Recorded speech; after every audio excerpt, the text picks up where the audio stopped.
Армысыз оқырман, арнама тіркеліп, әңгімеге өз пікіріңізді қалдыра кетіңіз. Кеткен қатын кетті. Не сенікі, не бұл жырау. Ондай қатыннан құтылғаныңа қуан. Кеткен екен алдартына бір уыс топырақ. Барсын, жеткен жеріне дейін барсын. Енді үйіңе кіргізуші болма деп дейсек, інісі Ғалымжанға төніп отыр. Ғалымжан осы үйдің ортаншы баласы. Жасы 30-дан енді өткен жігіт. Үлкен ағасы дейсек, жасы 37-дегі балалы шағалы бөлек отау иесі. Бұл үйдің кішісі Ғанижан. Ол әлі үйленбеген.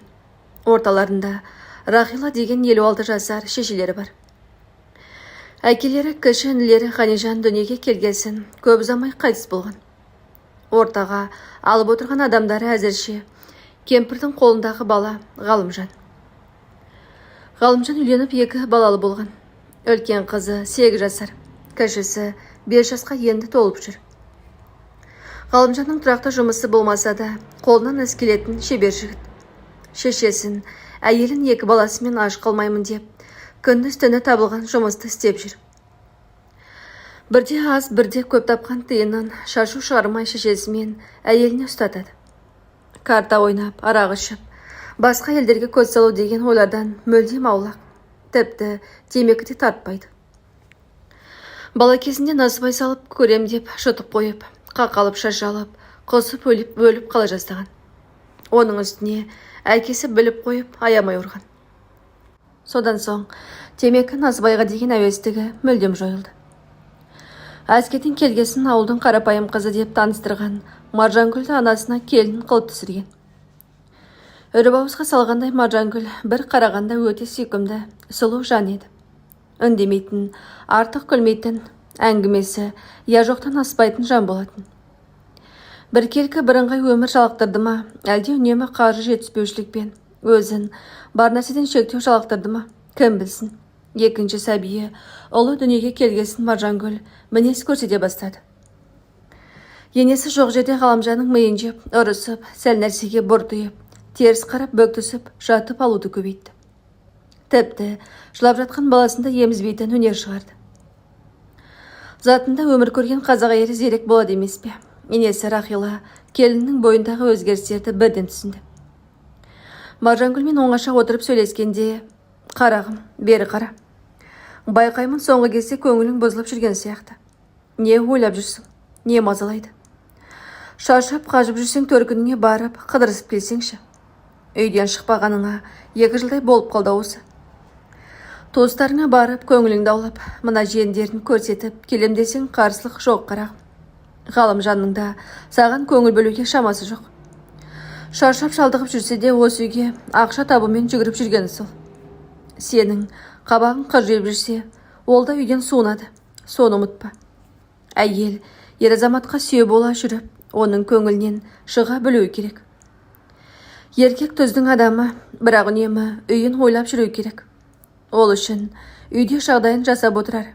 Әйелі күлім қағып, қарсы алып отырсын. Сонда еркек басқа жақтан жағдай іздемей, үйіне асығатын болады деп біраз ақылын айтқан. Маржангүл ештеңе деп қарсылық білдірмеді.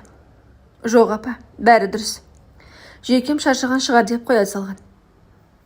Ғалымжанның келесі бір жұмысы совхоз жақтан біреудің қорасын бұзып қайта салып беру болған. 2 аптада бітіріп үйіне келгенде, үйінің ішінде жат бір нәрсені сезінгендей болды. Не екенін білмесе де, көңілін суық бір нәрсе сипап өткенді. Маржангүл үйде жоқ екен. Балаларын құшақтап, мауқын басып, жолай дүкенге соғып, алған тәттілерін беріп, анасымен шай ішіп отырып табысын ұстатып отырды да. Апа, азырақ Маржангүлге алып қалдым. Қажетіне жаратсын деп едім. Ұрыспайсың ба? Тапқанын әйеліне тасиды деп күлді де, оның да бір нәрселер алғысы келетін шығар деп, анасының ыңғайына жығыласып сұрады. Ей, балам, әйеліңді бала-шағаңды қамтыма деп қалай айтам. Ер азаматтық міндетің ғой. Тұрақты айлық алатын жұмысың болмаса да, осыларда аш қылып жатқан жоқсың. Алла разы болсын. Бірақ Құдай сақтасын, бір күдік көкірегімді өртеп барады. Келіннің жүрісі күмәнді. Базардан киім сататын жұмыс тапқан ба? Нағашы апа дейме, жиен апа дейме? Сондай біреуге әуей болып жүр. Өзіне қымбат көйлек алған, суы да жаңарған. Кеше мына қызың айтты, қымбат үш көйлек алып елдің қолы жетпейтін, Марс дейме, Шарс дейме, сондай бір шоколадтар әкеліп жүр екен. Үндемегенен үйде бәле шығады деген осы Маржанның жүрісі біртүрлі болып кетті деп күрсініп түңіле жауап берді. Өздерінің жатын бөлмесіне кірген Ғалымжан үйіндегі біртүрлі жат суық лептің ошағын анықтағандай болды. Ол бөлмесіндегі бет қарайтын айна алдында тұрған қымбат әтірден сезіліп тұрғандай. Ілгеректе әйеліне осындай әтірді сыйламақшы болып бағасын сұрағанда тапқан табысы түгел кететінін білді. Енді бүгін сондай әтір бөлмесінде тұр. Киім салатын шифонеті ашқанда бұрын көрмеген әйел көйлегі көзіне бірден ұрынса, қапталында тұрған полкадан су жаңа жылтыраған үш көйлек көрінді. Сөйткенше бөлме есігі ашылып Маржангүл кірді. Өзің алып бере алмағасын күйініп көре алмай тұрсың ба? Қайтеміз, өзіміз жұмыс жасап, өзіміз қамданбасақ өмірден жалаңаш өтер түріміз бар деп текете сөйледі. О, не дегенің Маржан? Құтты болсын игілігіңе ки. Тек қарыз қалған болсаң барып төлеп тастайық. Жаңа апамның табысының шетінен сұрап алғаным бар. Өзіме қалдырғаным бар, шететін шығар деп ақталғандай болып қалды. Апамнан дейсің бе? Күлкімді келтірмеші. Апаңнан алып қалған ақшаң іш киімнің бауына да жетсе рахмет айтарсың. Алаңдама, қарыз емес, өз ақшама айлығымның есебінен алдым.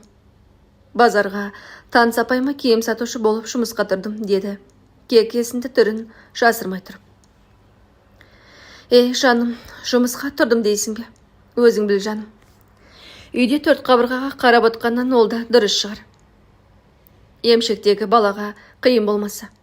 Келші жаным, сағынып қалыппын өзіңді деп, құшақтап еді, өзі шошып кеткендей болды. Мүлдем басқа, мүлдем жат суық денені құшақтағандай болды. Ой, қоя қойшы деп, Маржангүл де құшағынан сатылып кетті. Арада бір апта өтпей-ақ жұмыстамын деген сылтаумен күндізде, түнде де кетуі көбейген Маржангүл бір айдан соң мүлдем кетіп тынды. Жасқа тола қоймаған ұлы көп жүрсінің де емшектен шықпағаны кедергі болмады. Алматыға тауға барам деп кетіп, соңынан осынан жұмыс таптым деген хабарын айтып жіберді. Бай саудагермен көңіл қосып жүргендігі соңында соған еріп кеткен жүріс-тұрысы елге мәлім болды. Артынан іздеп барған Ғалымжан мен Маржангүлдің туған інісі екеуі кездесіп ауылға қайтуын сұрағанда, өмірде өз бақытын тапқанын айтып қайтарып жіберді. 2 ай өткесін Марқал Ғалымжанның ағалары мен туыстары ажырастырып алмаққа сотқа арызданды. Маржангүл нотариуспен бекіттіріп, балалардан бас тартатынын, ажырасуға ешқандай қарсы емес екенін жазып, қолхат беріп жіберген. Естелікке шөміп кеткен Ғалымжанды ағасы Дүйсектің, саған айтып отырмыз, керең болып қалғансың ба? Қатының кеткеніне 4 жылдан асты емес пе? Кеткен қатынды қашанғы қимай жүресің? Әлде сол жәлептен басқа 2 әріп құрыды ма елде? Ол қатынды өлді деп сана. Болды, үйлен. Арғы бергі жағы дұрыс, елден адам алып берейік. Мына апам сенің балдарыңды қараймын деп қатарынан қалып бара жатыр. Алыс жақын той томалағына да бара алмай жүр. Сенің қай білдірсең, қалаған жеріңнен қыз алып береміз. Айт, тоқтама. Қатын кеткен жалғыз сен бе? Ешкімде ондайдан өлген жоқ. Таңдауыңдайды деп тікеңдеп отыр. Ғалымжан не десін, жанында жатқан жан-жарының сатқындығынан, әйелге деген көңілі суып, жаны жараланғасын, үйленем деген сөзге өрке қарайды. Болмаса, құрдастары, нағашылары, құда балдары да түрлі қызды айтып, құлағын жеп жүргелі қашан. Бұның да басы бос екенін білгесін жүрген жерінде кеуден жол болмаған қаншамасы өздері сүйкеніп көрген. Тек Ғалымжанның жүрегі суық тоқтап қалғандай, ешкімге ыңғай бермейді. Ой, аға, қатын керек болса таппай жүр деймісіз? Керек емес.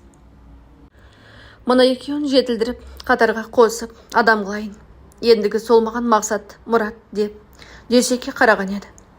Дүйсек, ой, бос белбеу неме. Жүр онда солай сөлбірейіп.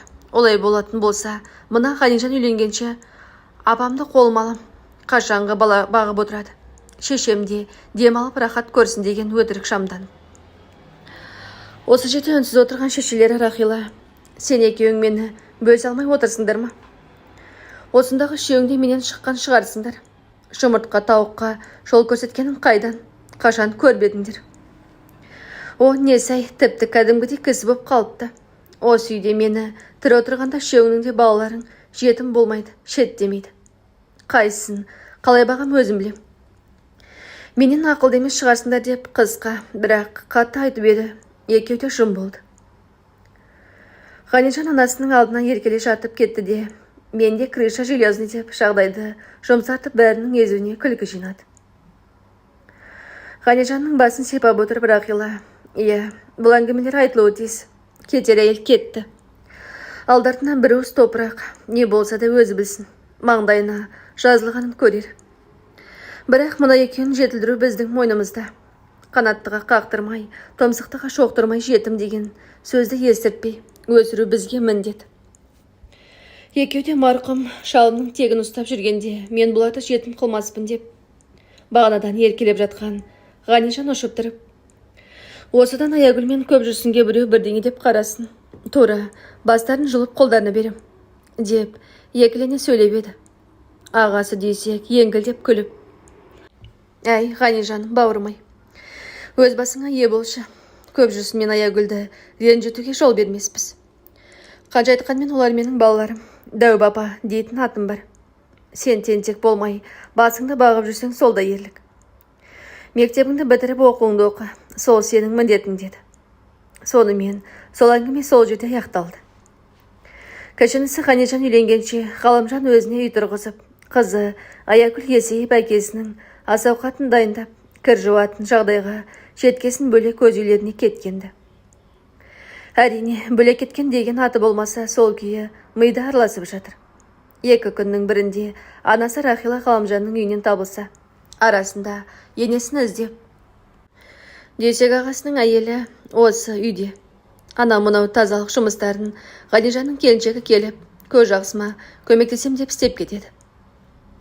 Ғалымжан алаңдайтындай үйтірлігі болған емес, әйтсе де Ғалымжанның есінен кетпес бір оқиға болды.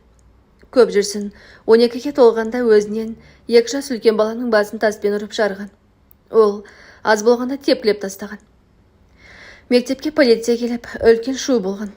Таяқ жеген баланың ата-анасы арызданып, бұл бала мынандай мінезбен адам өлтіруден тайынбайды деп тұрып алды. Көп жүрсін, ешқандай ақталмады. Үнсіз қатып қалған. Сұрағанға өзінен көрсін, обалы жоқ. Қажет болса, тағы ұрам деп қасарысты. Іс-насырға шабатын болғасын, таяқ жеген баланың сыныптастары жиналып келіп, әлгі баланың өзі кінәлі екенін, көп жүрсінді итеріп жібергені аз болғандай үнемі Жәлептің баласы деп қорлайды екен. Осыны естіген әлгі баланың әкесі арызын қайтып алып, таяқ жеген баласын шапалақпен екі тартты. Өзі үлкен басымен көп жүрсінен кешірім сұрап, Ғалымжанның анасы Рахиланың қолын сүйіп кешірім өтінді. Сонымен сол оқиға солай басылған еді. Бұл күнде Ғалымжанның қызы Аягүл 21-ге толып, Орал қаласындағы универді бітіріп, диплом алып келген. Көп жүрсін, 18-ге толып сол қалаға оқуға түсіп, 1-ші курсты бітірді. Ғалымжан сол күйі үйленбей қалды. Аягүл оңашада жасы 70-ге жақындаған әжесімен сырласып отырып, әже, өзің айтушы едің ғой, қыз бала өз уақытымен өз орнын тауып кетуі керек деп. Мен де сол өз адамымды, өз орнымды тапқан сияқтымын. Өзімен бірге оқыған жігіт сөз айтып жүр. Осы ауылдың баласы. Құда түсіп, айттырып алайын дейді. Мен тек әкемнің жағдайын ойлап, ештеңе айта алмай жүрмін. Бала кезімнен шашымды тарап, өріп отырып, талай айтқан сөздеріңізді құлағыма құйып өстім. Артық боянбадым. Өзің айтқандай артымды ашып, қысқа киінбедім. Орынсыз жырқылдап көлмедім. Сонда да қарайтын жігіт қарады, достық қолын ұсынды. Менің анамның жоқтығын сездірмей тәрбиелей білдің. Тәртіпке салып жүріп, мейіріміңді аямадың. Қыз баласың ұят болады деймен, өмірде көп нәрсені үйреттің. Менің әжем емес, шын анам өзің болдың. Анамда, әжемде, сырласымда өзің болдың. Қалай ойлайсың? Әкем қалай қабылдар екен деп ағынан жарылды. Қарағым-ау, айым сол. Қыз мұраты кеду дегенде қыз ол гүл сияқты. Баптап, аялап, өсіргесін жарқырап гүл ашады. Сол гүл ашып тұрған шағында өзінің бағбанына табыстамаса, солы бәрі кетіп, сүйегі қатайып, сүйкімсіз бола бастайды. Жеңешелерінен естіп жүрмін. Әлгі менің замандасым Сұлтанәлінің немересі сөз салып жүр екен. Несі бар? Өсіп өнген әулет қой. Жаман жер емес. Ал әкеңе келсек ол менен асып кетпес. Сенің ендігі міндетің бар өмірін сендерге арнаған әкеңнің бетін жерге қаратпау. Барған жеріне судай сіңіп, тастай болу. Сен барған жеріңде сыйлы, набатты келін болып, үлкенге құрмет, кішіге ізет білдіріп көргенді келін атанып жүрсең, әкеңнің еңбегін ақтағаның. Әкеңді жерге қаратпа. Жаман сөз келтірме қарағым. Шібере берсін, құдаларын танысайық, білсейік, ақылдасайық деп, Аягүлдің маңдайынан сүйді. Алматыға жақын жерде орналасқан жеке ауруларға арналған клиника палатасында жатқан осы бір Маржангүл деген әйелдің артынан келушілер тым сирек. Үнемі қасында клиника қызметкерлері жүреді. Жасы 50-ге енді жетіп жүрген, өңі таймаған, бұл әйелдің жағдайы ондай ауыр емес. Тыныш, өзімен өзі. Артық әрекеті жоқ. Дәрігерлердің қойған диагнозы миы шаршаған, жүйкесі сыр берген. Артынан ешкім іздеп келмесе де клиниканың қызмет ақысы Түркияның Измир қаласынан өзбей төсіп тұрады. Сондықтан бұл пациент клиниканың VIP есебінде тұрады. Маржангүл емшарадан бос кезде ылғи жалғыз қалуды жақсы көреді. Дәрігерлер көп ойлануға, мазасыздануға тыйым салса да, Маржангүлдің өз әлемі тартып тұрады. Бұл сол Маржангүл еді. Арман қуып, әдем өмір іздеп, 2 баласын, күйеуін тастап, бай, сарбаз, әдемі Қалиханға еріп Алматыға келген. Келгеннен мол дүниеге тап болған. Әрине ол дүниелер сатуға арналған Қытайдан келген тауарлар еді. Күндіз сауда, біреуден алып біреуге сатып, үстіндегі пайдасын өздеріне жаратып, Қалихан екеуі шайқап жүрген кезеңдер еді. Күндізгі жұмыстан соң міндетті түрде кафе, ресторанға барады. Онда жерлерге күнде бір киім киіп бару, жылтыраған шегеге көміліп жүру өмірдің мәнінде сезілген. Кейде кафеден өз үйлеріне келгесін кальян шегіп көңіл көтеретіні бар. Кейінірек оған қосымша бәң, тірек апиын қосатын болды. Бұның бәрін Маржангүл өткенін ұмытып, жаңа өмірге бейімделу санайтын. 2 ай арасында Маржангүл Қалиханның сауда достарымен толықтай танысып кетті. Олардың ішінде қазақ, Қытай, түрік, тіпті вьетнамдық та бар екен. Маржангүлдің әдемілігі бәрінің көкейіне құрт болып түсіп жүрсе керек. Әгілер тым қатты әуеленіп кетсе, Қалихан бұны құшақтап, өзімен ауыспайды деп күлдіріп, арашылап алатын. Сонда да Сәлимбе деген түрік досы, бұл ханымы беньорум деп, Қалиханды мұжуын қоймайтын. Сөйтіп жүргенде бір күні Қалихан бұған, Түркияға барып Измирден тікелей тауар жіберіп тұрсаң қайтеді. Қазір Қытай тауарларына сұраныс азайып кетті. Енді жұрт түрік киімдерін көбірек сұрайды. Сол жақтан жақсы өтімді тауарларды өзің жіберіп тұрсаң, мен бұл жақтан ақшасын жіберіп тұрам. Үстіндегі пайдасының жартысы сенікі болады. Түсінсең бол саған өсіп баюыңа үлкен жол ашады. Сен онда мен мұнда керемет сауда болғалдыр деп, миын жеп, көп ақшамен көзін қыздырып, Сәлимбеге ертіп қоя береді. Измирге келгеннен киім-кешек пен алтын күміс бұйымдардың көптігі аранын ашса, Сәлімгерейдің ілтипатымен құлағының түбінен сыбырлаған жылы сөздері Маржангүлді Сәлімгерейдің төсегінен бірақ шығарды. Қалиханның құшағын Ғалымжаннан артық санаса, енді Сәлімгерейдің құшағын Қалиханнан ыстық деп есептеді. 3 жыл Сәлімгереймен тұрса, одан соң Мехмет деген біреу табылды. Содан соң Аңсар деген мемлекеттік қызметкермен қосылды. Солай өңмен түстің арасында жүріп өмір өткенін білмей қалды. Бүгін міне жазылмас ауру бар, бірақ байлығы бар. Маржангүл жападан жалғыз қалды. Қаншама еркекпен төсектес болып жүрсе де, жатырына жоғын болмады, бала көтермеді. Өмірінің соңы көрінгенде ішінен шыққан балаларын сағынды. Тек балаларын сағынды. Себебі туған туысқандары бұдан бас кешіп бас тартқалы қашан. Бұл балаларынан бас тартып қолхат жазып бергеннен кейін 4 айдан соң артындағы інісі келіп, бұның бетіне түкіріп, саған елдің қарғысын жеткізгелі келдім. Әкем сенің күйігіңнен өліп кетті. Қайыр болсын айтып, иман тілей келген елдің бетіне қарай алмадық. Шешеміз көкірегін көкке сауып сені қарғаумен ауру болды. Мына Қалиханыңмен қосып бауыздай салар едім. Әттең, сен оғанда татымайсың. Сенің жасаң азауаттың құйрығына байлап жіберу еді. Әттең, заман басқа, жер тар. Ауылға келер болсаң, машинамен сүйреп өлтірем. Көрдің бе көзімізге деп кеткен. Апиын араласқан шөпті кәлян қылып шегіп отырған Маржангүлге бұл сөз шыбын шаққандай болмағанды. Қазір жалғыз қалғанда барар жер басар тауы қалмаған кезде санасына оқтай тиіп жүр. Солардың бәрі ойына оралғанда миы шаншып кетеді. Амалсыз күшті есірткі қосылған таблеткасын ішіп, ауруды басады. Аягүлді ұзатып құты жеріне қонғанына 3 жылдан асты. Бұл арада Ғалымжан бір жиенді болды. Сол жиеннің бір жас тойы мен шашын алуға барғанда үлкен құдасы Сұлтанәлі: құрметті құдалар, тойымызға ортақтасып, қуанышымызды бірге бөлісуге келгендеріңізге Алла разы болсын. Өздеріңіз білесіздер, уақытында айтылмай қалған сөз іште қалса сасып, көкіректі шіртіп жібереді.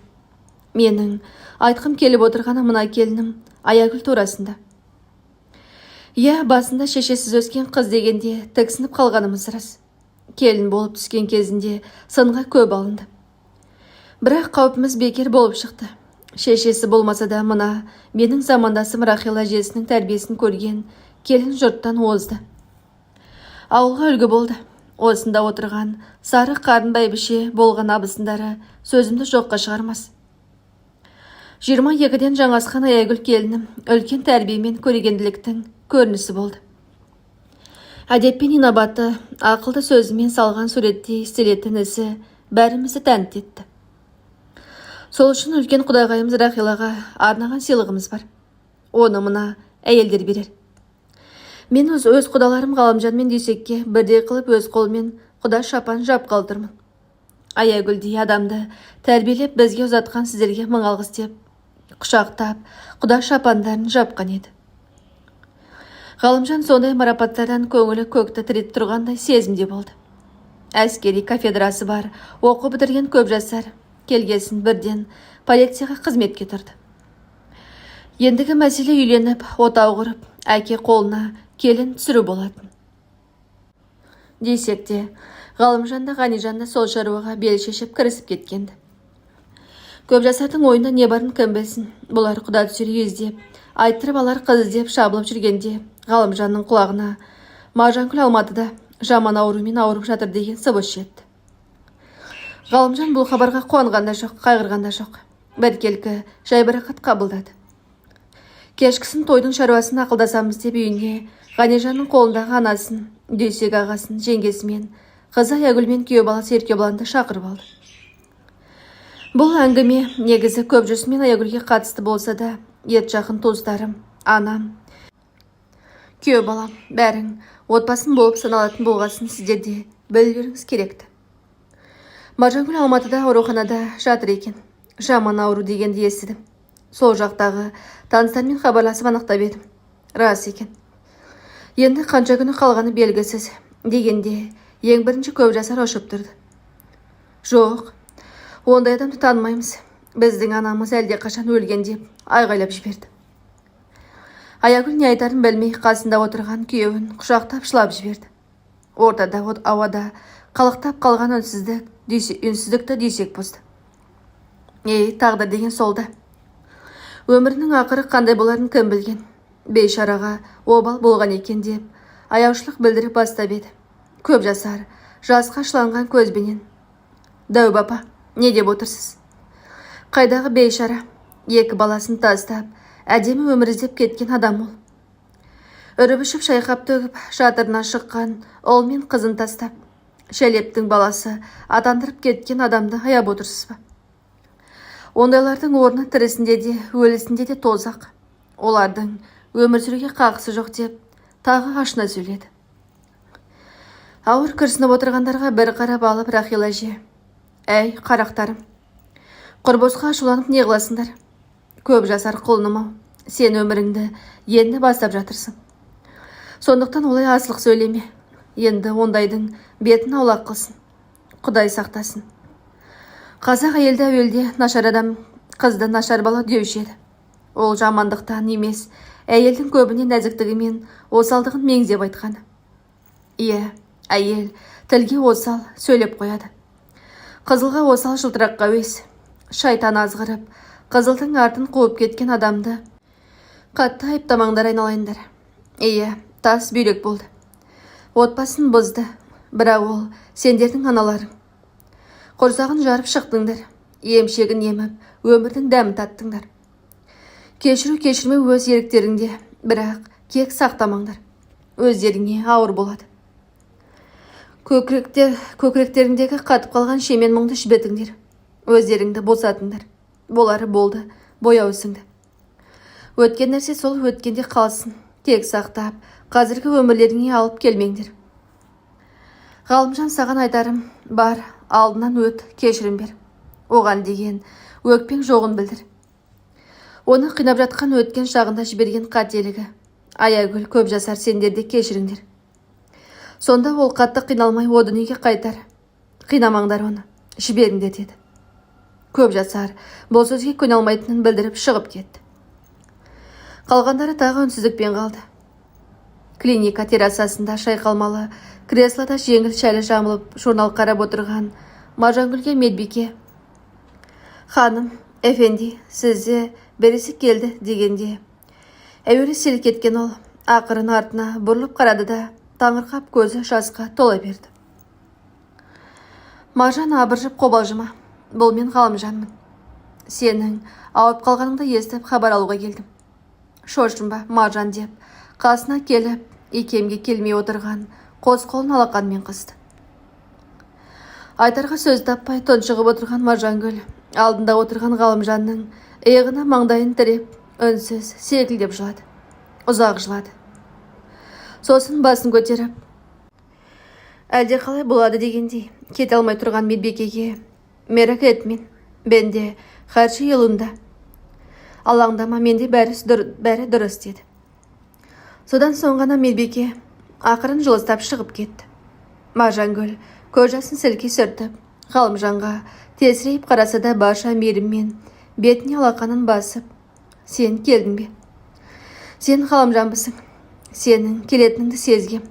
Күтпесем де, сен келеді деп үміттенген едім» деп тағы өксіп ышқынып жылап жіберді. Маржан, жылай берме, шаршап қаласың. Бәрі жақсы. Иә, мен келдім. Сені іздеп келдім деп басқа не айтарын білмей қипақтап қалды. Балалар қалай? Олар аман ба? Қандай болды? Мені кешіре алды ма? Апам тірі ме? Дәу апа бар ма деп ажағын айта алмай тағы жылады. Бар, бәрі тірі. Бізде бәрі жақсы. Аягүл тұрмыста. Бәрі жиенің бар. Күйеу бала жақсы бала. Барған жерде жақсы адамдар. Көп жасар полицияда жұмыста. Жақында үйлендіреміз. Соған сені де шақыра келдім. Міне олардың суреттері, бейне жазбалары» деп Жалмажан телефондағы суреттерді көрсете бастады. Әрбір суретке қадала қарап, үлкейтіп анықтап қараған сайын көзінің жасын тия алмай отырған Маржангүл аяқ асты. «Сенің әйеліңше, ол неге суретке түспеген? Мына жерде бар ма?» деп екілене сұрады. Ол жоқ, анығырақ айтқанда, ненде әйел жоқ. Үйленбедім дегенде Маржангүлдің көздері ұясынан шығып кете жаздады. Қалайша? Сонда сен мүлдем үйленбедің бе? Неге деп таң тамаша болды. Солай болып қалды. Екі баламның бабын табалатын әйел кездесе ме? Жоқ па, білмедім. Сосын тәуекелге бармадым деп Ғалымжан жымиып жауап бербеді. Маржангүл тағы бір мен сияқты сұр тап бола ма деп қорықтың ба деп сұрады. Солай десе де болады. Балаларымның жылағанын көргім келмеді деп Ғалымжан қысқа қайырды. Ұзақ жылағаннан ба әлде уақытында өзі сатып, намысын таптап кеткен еркектің келіп кешірім жібергені ме? Әйтеуір Маржангүлдің бетіне қан жүгіріп, көңілі көтерілгендей болды. Екеуі басында не айтарларын білмей, біраз кібірдіктеп отырса да, ортақ әңгімелері балалары болғасын, соған еніп кетті. Ертесінде таңертең келгенде Маржангүл кәдімгідей құлпырып, көздерінен құлшыныс көрініп тұрды.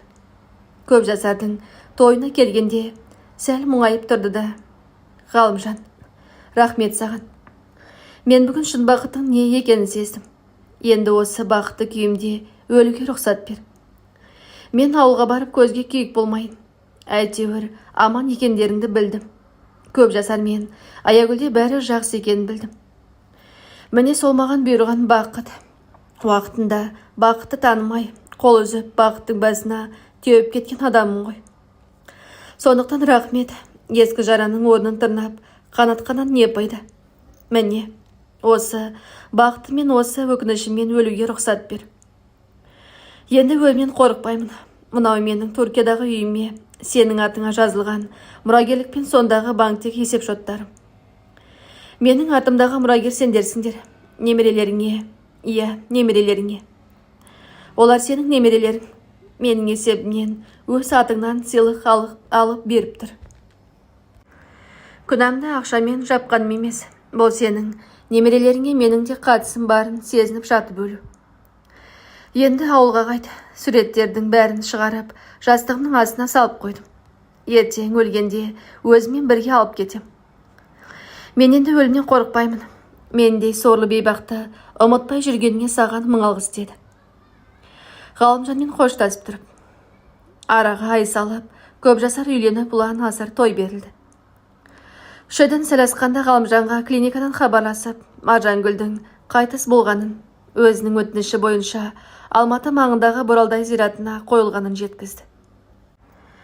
Ғалымжан түгел томаластарымен, көп жасар келінмен, Аягүл күйеуімен, баласымен бәрі жиналып, қабіріне ескерткіш тақта орнатып, топырақ салып келді. Осымен әңгімеміз тамам. Тыңдағандарыңыз үшін рахмет. Ой пікірлеріңіз болса, пікір бөліміне бөлісе кетсеңіздер. Алдын ала рахмет.